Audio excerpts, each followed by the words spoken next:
this is an example of one of the bonus files that I've created. So what we want to do is we want you to take the process you've learned in the class, and once you take that process, apply it.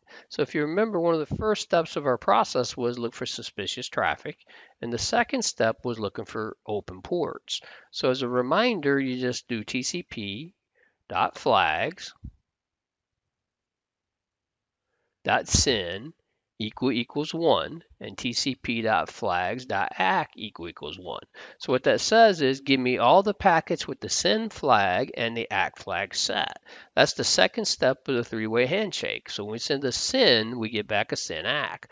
So when I apply this filter, now these are all the packets with the send and the act flag set. So the next step would look for data. And with the data, it's the push flag. So what we want you to do is we want you to go through these bonus files. This is the first one, there'll be more, and see if you can analyze what's taking place in the trace. Also, if you find anything suspicious in the trace, annotate that. If you find signs of a compromise, annotate that.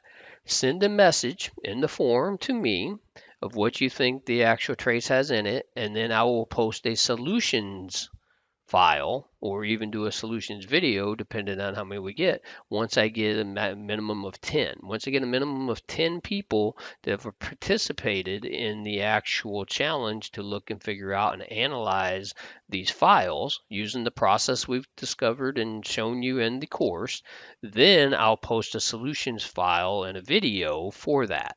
Once that's done, then I'll add more additional content as well. So I'll have several of these, but this is the first one. So what you want to do is you want to apply the process that we've talked about in the course and then analyze what's taking place in this packet capture file to practice. The best way to do protocol analysis is to practice and enhance and hone your skills.